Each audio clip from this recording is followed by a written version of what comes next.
대한민국이 법치국가죠. 법치의 전제는 자유민주주의 법치의 기본 원리들이 모두에게 평등하게 적용된다. 이런 걸 전제로 하는 것이죠. 그 신뢰를 바탕으로 하는 거 맞죠? 그죠? 네.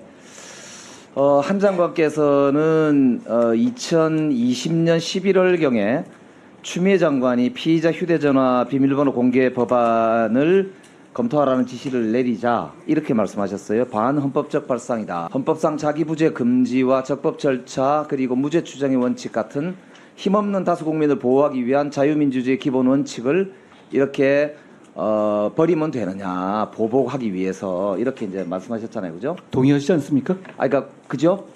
그래서 저도 이 무죄 추정의 원칙을 적용해야 된다는데 절대적으로 동의합니다. 그런데 왜 이재명 대표에게는 그 똑같은 원칙이 장관님에게는 반대로 적용이 되는지 한번 묻고 싶습니다.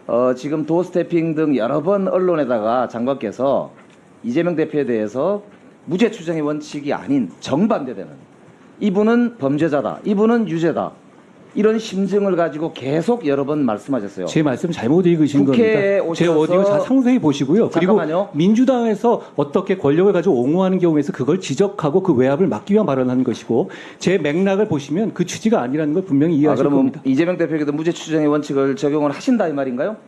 무죄 추정의 원칙을 적용하는 것과 검찰이 범죄 혐의가 있다고 판단하고 구속영장을 청구하는 것은 양립 가능한 얘기입니다. 무죄 추정의 원칙이라고 해서 혐의가 장관께서 있는 하신 것을 말씀에 대해서 지금 무죄로 인정해야 된다는 취지는 아니거든요. 이준석 대표가 얘기한 대로 양두구육이다 이렇게밖에 볼 수 없는 내용을 계속 지금 강변하시는데 민주당에서 이준석 대표 좋습니다. 거기까지 워딩을 하시죠. 인용하시는군요. 거기까지 하시죠. 자, 제가 아주 깜짝 놀랐는데 아까 송기현 의원이 물어보시다가 대법원장에 대해서 법무부에서 인사검증을 했다 이렇게 말씀하셨어요. 그러니까 그렇게 말씀하셨죠? 법무부에서 아니 저희 시스템에 따라서 저희가 1차적 자료 수집을 하고 2차적으로 그 대통령 이 공직기관 비서관실을 결정하는 그 시스템 당연히 따라야죠. 그럼 어디서 합니까? 자, 그러면 현직 검사, 그러니까 파견돼 있는 현직 검사가 현직 판사에 대해서 인사검증을 한 셈이죠. 위원님 어제 보니까 그 법원 행정처장께서도 말씀하셨던데요. 그러니까 맞지 않습니까? 현직 검사가 아니요, 그러면 현직 검사가 참여해서 대법원장에 대해서 인사검증을 한 것이죠. 검사 업무를 하는 게 아니고요. 지금 검찰 업무와 완전히 분리되어 있고 그러니까 그분 그 신분이 구체적인 현직 내용은 검사잖아요. 장관한테도 보고를 안 합니다. 그러니까 그분이 신분이 현직 검사잖아요. 현직 검사가 현직 판사를 인사검증한 게 맞지 않습니까? 그렇게 단순하게 얘기하면 세상 너무 쉽죠. 자, 그렇지만 이 과정에서 자, 따져봅시다. 아니 그러면 현직으로 예를 들어서 2022년도에 공직기관 비서관실에서 정치인이 검증하는 건 괜찮습니까? 그건 자, 상권 그걸 분리 문제 안 말씀을 돼요? 드릴게요. 그걸 말씀을 드릴게요. 봅시다. 뭐냐면 이런 거예요. 행정입법 분석 평가 결과서라고 국회 법제실에서 인사정보관리단 만들 때 이게 헌법과 법률에 위배된다라고 이야기를 하면서 뭐라고 얘기를 하냐면 이런 어제 거예요. 인사혁신처장이 그거에 동의하지 않는다고 제가 발언한 걸 봤습니다. 자, 봅시다. 그러니까 대통령실은 대통령 비서실장에게 인사혁신처장이 대통령을 보좌하는 기관으로서 대리해서 그 권한을 일부를 양도를 해주는 거예요. 위임한 겁니다. 그런데 법무부는 행정각부에 속하지 않습니까? 우리나라 법률에 보면은 법무부는 헌법에 대통령을 보면- 보좌하지 않습니까? 자, 봅시다. 법무부는 행정각부에 속합니다. 헌법에 보면은 96조에 행정각부의 설치, 조직, 그 다음에 직무의 범위는 법률로 정한다고 되어 있어요. 그런데 아시다시피 행정각부인 법무부에는 이 여기에 나와 있는 직무 범위에 인사라는 단어가 없습니다. 그래서 인사혁신처가 따로 있는 거 아닙니까? 공직 후보자들에 대한 각종의 일들은 다 인사혁신처에 사게 되어 있는 것이고 대통령실에 그 기능이 위임될 수 있는 것은 대통령의 업무를 직접 보좌하는 비서실이라고 하는 직제가 있어서 그 기관장에게 위임한 거 아닙니까? 따라서 헌법과 법률의 구조상 법무부가 그 업무를 대신하기 적절치 않다라고 하는 헌법과 법률이 위배된다라는 게 그동안에 이제 제기된 문제였는데 이제는 한 발 더 나가서 현직 검사가 이 인사와 모든 직무에서의 독립을 전제로 하는 사법부의 수장을 인사검증한다는 이런 사태가 사실은 민주공화국의 기본적 견제와 균형의 원리를 완전히 무너뜨리는 위헌적인 일이다. 라고 볼 수밖에 없다고 생각하는데 어떻게 생각하세요? 전혀 그렇지 않습니다. 어제 법원 행정처장님조차도 그렇게 말씀하지 않으시는데 그렇게 말씀을 하시네요. 아닙니다. 그리고 법원 행정처장도 문제가 있다고 이야기를 했습니다. 그렇게 안 했죠. 지금 아니, 본인이 그거는 좀 이따 제가 속기록을 보내드릴게요. 아니 제가 속기록을 기억하고 보내드릴게요. 있어요. 제가 자, 말씀드릴게요. 그리고 제 답변할 기회를 주시죠. 조금 이따 시간이 없어 그러니까 딱 하나만 더 묻고 다 한꺼번에 답변을 해주세요. 자, 봅시다.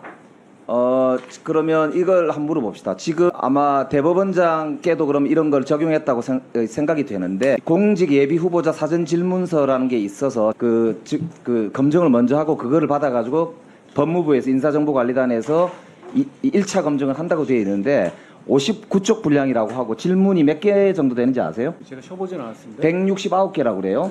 이 169개 중에 보면은 비상장 주식을 가지고 있느냐라고 하는 질문이 21번에 있다고 그래요. 그리고 그거를 취득하는 또는 매도하는 과정에서 사회경제적 논란이 될 소지가 있으면 소명해달라라고 하는 것도 21-4번에 있다고 해요. 항목에. 그러면 이제 본인이 없습니다 이렇게 답변을 하면은 법무부에서는 그냥 기계적으로 없다고 하네요. 없습니다 이렇게 대통령실에 보고하십니까? 구체적인 검증 내용에 대해서 확인되기는 어렵다는 아니 말씀을 프로토콜을 여쭤보는 거예요. 아까 법무부는 프로토콜에 의해서 기계적으로 하신다고 했기 때문에 그 프로토콜은 쉽게 얘기하면 컴퓨터에 프로그램을 입력해 놓은 걸 말하잖아요. 제가 그 프로토콜을 묻는 겁니다. 본인이 아니요라고 하면 그냥 아니요라고 보고하시는가 보죠?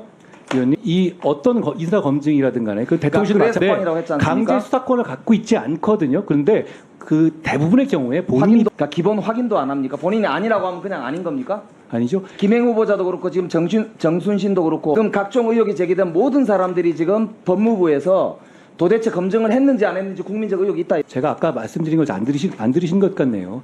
저희는 기본적인 어떤 기계적인 검증을 하는 것이고 그 과정에서 강제 수사권은 없습니다.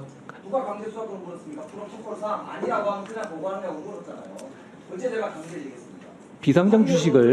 비상장 주식을 가지고 있는 사람들 같은 경우는 게다가 재산 검증 자료를 특히 이제 공직자 같은 경우는 재산 이 검증이나 공개된 부분이 있지 않습니까? 그렇기 때문에 대부분 거기서 거짓말을 하지는 않습니다. 자, 정리하시죠. 그럼 압수수색을 합니까? 김영배 기본 의원님. 확인이라는 거 뭘 말씀하시는 거죠? 뭘 말씀하시는 거죠? 자, 정리합시다. 국세청에 그런 자료를 요구할 만한 권한이 인사검증 과정에 있다면 그건 사찰의 영역까지 가게 됩니다. 인사검증 기본이라고 말씀하시니까 김영배 의원 다음 질의 시간에 말씀이 시간 없네요. 좀 줄이랍니까? 예? 협조 좀 해주십시오. 협조 좀 해주시고요. 법무부 장관께서는 아까 대법원장 인사검증 관련해서 답변을 하시다가 김영배 의원이 나중에 하라고 했기 때문에 이제 해야 될 것 같습니다.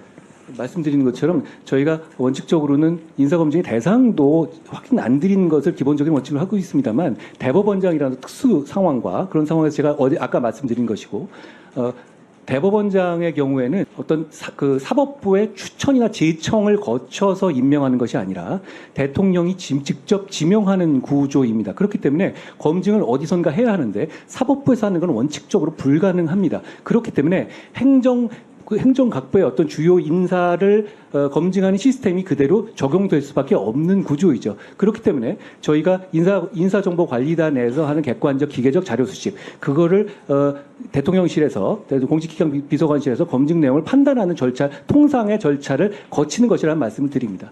그리고 저희의 법무부의 산하에 있는 인사검증관리단의 업무 구조는 실질적으로 검찰 업무를 비롯한 다른 모든 법무부 업무와는 완전히 분리되어 있고 차단되어 있습니다. 심지어는 저도 구체적인 검증 내용에 대해서는 전혀 보고를 받지 않고 있습니다. 그건 작년 12월에 그 예산국회에서 민주당이 명문화라고 요구한 일이기도 합니다. 저는 그 시스템이 맞다고 보고 그렇게 운영하고 있습니다. 이렇게 운영되는 시스템 하에서는 저는 문제될 것이 없다고 봅니다. 그리고 다른 대안도 없고요. 그리고 어제 법원행정처장님도 말씀하셨지만 이 검증의 범위가 지금 김영배 의원님이 말씀하신 것처럼 무슨 국세청에다가 막 자료 내놔라 이런 게 아니거든요. 그렇기 때문에 본인의 동의를 받은 상황에서 하는 정도의 검증이 우리나라에서 하고 있는 검증의 기본입니다. 그런 정도로 하는 데 있어서 이게 삼권 분립까지 얘기 나올 문제는 전혀 아니라고 저는 말씀드립니다. 네, 전주혜 의원님 질의하시기 바랍니다.